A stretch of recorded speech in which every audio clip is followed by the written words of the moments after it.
Hello बच्चों, आपके dedication को नमस्कार। आज हम पढ़ने जा रहे हैं लॉज ऑफ केमिकल कॉम्बिनेशन। इसमें 5 लॉज हम पढ़ेंगे।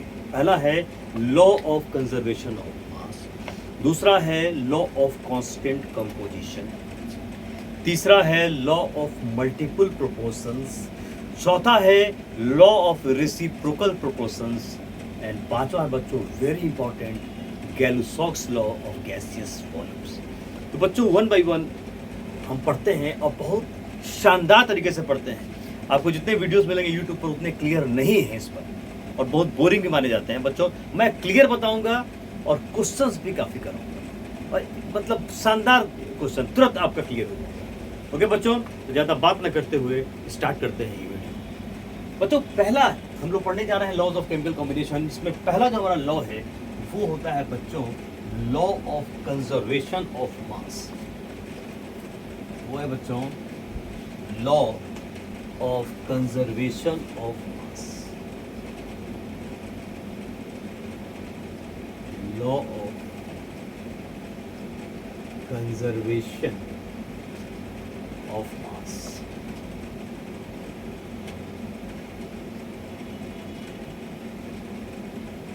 मास कंजर्व कैसे बच्चों देखते हैं क्या इसका स्टेटमेंट है। बच्चों कहता है in all physical and chemical changes, in all physical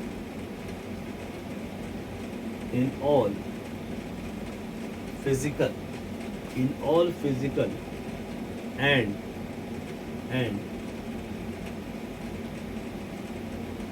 chemical changes, in all physical and chemical changes, total mass of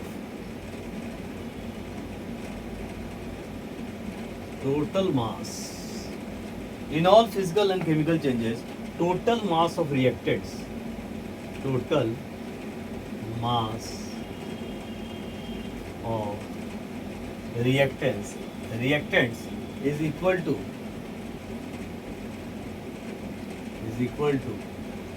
total mass of products,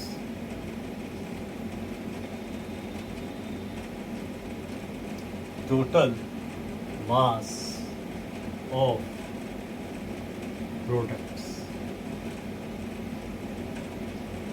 तो क्या कह रहा है कि जितने भी फिजिकल एंड केमिकल चेंजेस होते हैं, भौतिक एंड रासायनिक परिवर्तन होते हैं, उनमें जो रिएक्टेंट्स का टोटल मास होता है वो बराबर होता है प्रोडक्ट्स के टोटल मास को। बच्चों क्या कहने का मतलब है, एग्जाम्पल दें हम अगर हम इसको समझने के लिए, इससे बच्चों एग्जाम्पल दें आइस से अगर वाटर बनता है, मतलब जब बर्फ गलता है, तो बच्चों मान लो कि अगर मैंने 5 ग्राम बर्फ लिया और रूम में छोड़ दिया तो कितना पानी बनेगा? 5 ग्राम पानी बनेगा। सिंपल सी बात है, अगर गलेगा तो उतना ही पानी बनाएगा कितना बर्फ का मास था। तो बच्चों अगर आइस का मास m ग्राम हम लेते हैं तो इस लिक्विड वाटर का मास भी कितना होगा? m ग्राम होगा। ये है आपका लॉ ऑफ कंजर्वेशन ऑफ मास। किसके लिए? फिजिकल चेंज के लिए। अगर मैं कहता हूँ कि मास ऑफ आइस क्या होगा, आप कहेंगे कि सर मास ऑफ आइस हो जाएगा mass of liquid water. Okay बच्चों बात सुना रही है? Mass of liquid water. ये बच्चों हो गया आपका फिजिकल चेंज। जितना आइस का मास होगा उतना ही तो लिक्विड वाटर बनाएगा। तो बच्चों ये है physical change, this is physical change. अब बात करते हैं हम केमिकल चेंज के बारे में, मतलब हम बात करेंगे केमिकल रिएक्शन। सही सुना आपने, हम बात करेंगे यहाँ पर अब केमिकल रिएक्शन के बारे में जो केमिकल चेंज को इंडिकेट कर रहा है। बच्चों इसको पॉज करके आप इसको नोट कर लेंगे।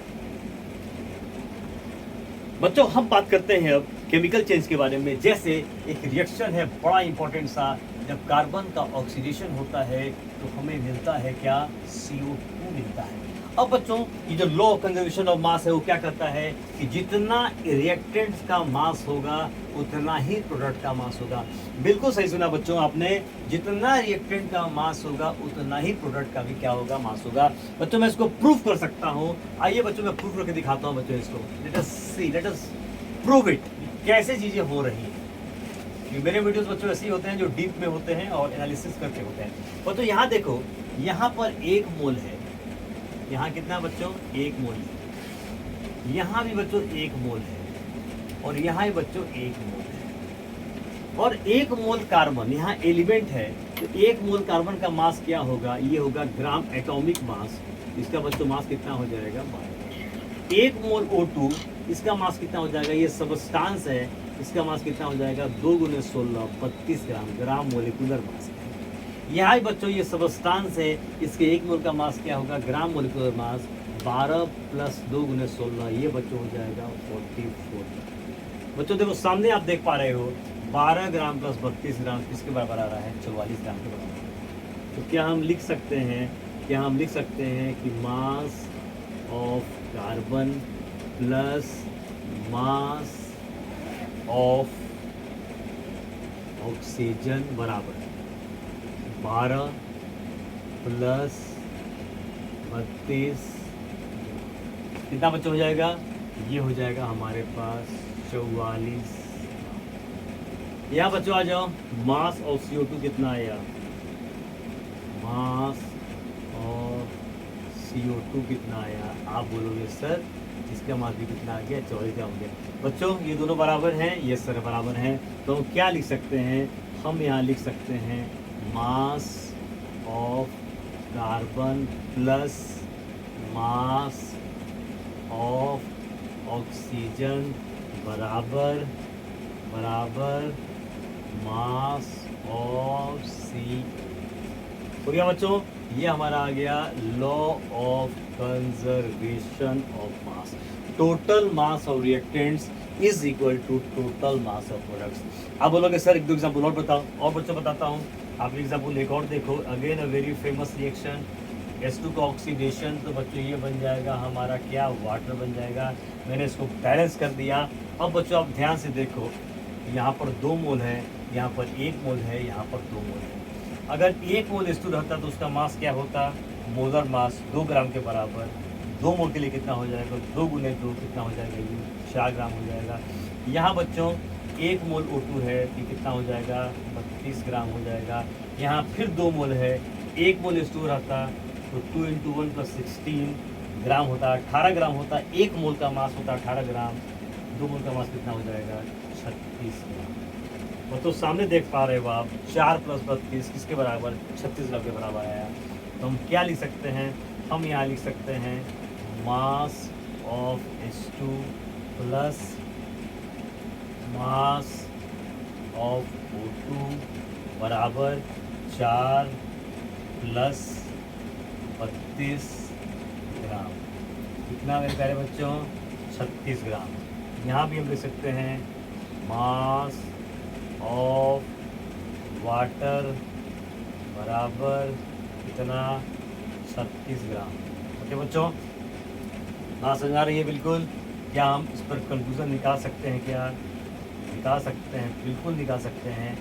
Mass of H2 plus mass of O2 बराबर हो जाएगा बच्चों क्या, मास ऑफ H2। ओके बच्चों, आपको क्लियर है। ये हमारा बच्चों है लॉ ऑफ कंजर्वेशन ऑफ मास। तो क्या आपने समझा बच्चों कि physical change and chemical change में, फिजिकल चेंज के बारे में बात करें या हम बात करें केमिकल चेंज के बारे में, total mass of reactants is equal to total mass of products. बच्चों पॉज करके इसको आप नोट कर लें। हाँ बच्चों, पहले बच्चों ये क्वेश्चन आपके सामने है। अब जो आपने लॉ ऑफ कंजर्वेशन ऑफ मास पढ़ा आपने, अब समय आ गया है उसको समझे हम क्वेश्चंस के थ्रू। तो बच्चों एग्जाम्पल मैं दे रहा हूँ आपको, सॉल्व एग्जाम्पल है 4.90 ग्राम, 4.9 ग्राम ऑफ KClO3। बच्चों पोटेशियम क्लोरेट कहते हैं इसको। उसको हीट किया गया तो कहता है कि 1.92 ग्राम ऑक्सीजन मिला, और रेसिड्यू जो बच गया, बच्चों O2 तो गैस है ना, गैस तो बाहर निकल जाएगी, और जो रेसिड्यू जो बच गया उसका वेट बच्चों 2.98 ग्राम कर रहा है। बच्चों अगर हम ध्यान से समझें तो ये रिएक्शन है KClO3, इसको हीट करेंगे अगर हम, ये बन जाएगा KCl+। इसको बैलेंस करना जरूरी तो नहीं है, फिर भी मैं कर देता हूँ बच्चों, ये 2 और ये हो जाएगा। देखो बच्चों बैलेंस हो गया। क्या कर रहा है बच्चों कि 4.90 ग्राम ये लिया गया, दिस इज 4.90 ग्राम। जब इसको हीट किया गया, बच्चों ये हीट का साइन है, हीट किया गया तो ऑक्सीजन गैस बाहर निकल गई और ये बच्चों बच गया। क्योंकि वर्ड बाई वर्ड में डिस्कस कर रहा हूँ, गैस निकल गई और ये बच गया, कौन सा, वो KCl है। तो कहता है कि क्या इस रिएक्शन में, क्या इस केमिकल चेंज में, क्या इस केमिकल रिएक्शन में, क्या इस केमिकल चेंज में law of conservation of mass valid है। यही बच्चों प्रूव कर रहा है। वैलिड है क्या, कर रहा है, प्रूव करिए कि वैलिड है। तो बच्चों क्या करना है, हमको ये जानना होगा कि क्या KClO3 का मास KClNO2 के टोटल मास को मिला के बराबर है। अगर ऐसा हो गया तो लॉ ऑफ कंजर्वेशन ऑफ मास लागू हो जाएगा। तो बच्चों बड़ा आसान सा क्वेश्चन है ये।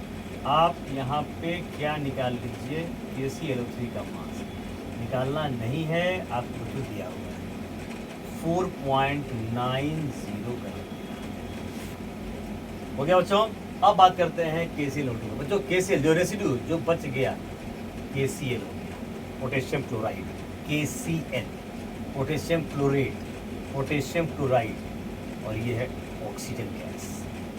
बच्चों मास ऑफ KCl कितना है, बच्चों मास ऑफ KCl कितना है, ये बच्चों है आपका कितना, 2.98 ग्राम, 2.98। और बच्चों O2 का मास कितना है,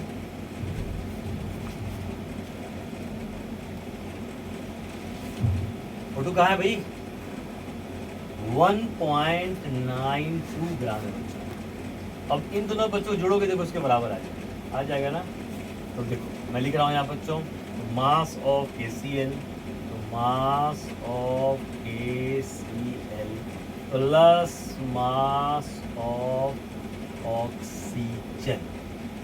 ओके बच्चों, अब यहाँ ध्यान से देख रहे हो, इन दोनों को जोड़ दो आप, तो ये हो जाएगा कितना, 2.98 प्लस 1.92 ग्राम। ये बच्चों कितना आ जाएगा, ये आ जाएगा आपका 4.90 ग्राम। बच्चों ये दोनों बराबर हैं, ये सर हैं। हम क्या लिख सकते हैं बच्चों, क्या लिख सकते हैं, हम यहाँ लिख सकते हैं मास, हम यहाँ लिख सकते हैं मास ऑफ KClO3 बराबर हो जाएगा क्या, मास ऑफ KCl प्लस हो जाएगा मास ऑफ ऑक्सीजन। हो गई बच्चों कहानी, इसकी समाप्त होती है यहाँ पे, मतलब, और ये सामने देखिए बच्चों बराबर आ गया। इसका मतलब है it is clear that law of conservation of mass is true. तो बच्चों फॉर दिस रिएक्शन हम ये लिख सकते हैं, इट इज़ क्लियर, लिख सकते हैं बच्चों, it is clear, it is clear, it is clear that, it is clear that law of conservation, law of conservation mass is बोलो विशाल, ट्रू। हो गया बच्चों, साबित हो गया। ठीक है, चलिए इसको आराम से नोट कर लीजिए, पॉज करके नोट करिए बढ़िया से। चलिए 10 मिनट बच्चों, अब इस क्वेश्चन को डिस्कस करें।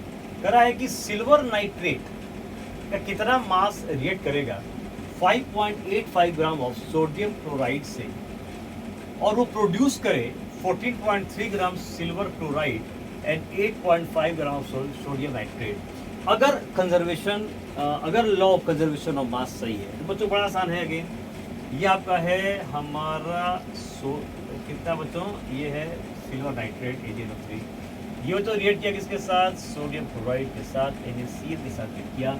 ये बन जाएगा क्या, ये प्लस, ये माइनस, ये प्लस, ये माइनस, ये कंबाइन कर जाएगा प्लस माइनस के साथ, ये बन जाएगा AgCl, Na प्लस कंबाइन कर जाएगा NO3 माइनस के साथ, और ये हमारा बन जाएगा NaNO3।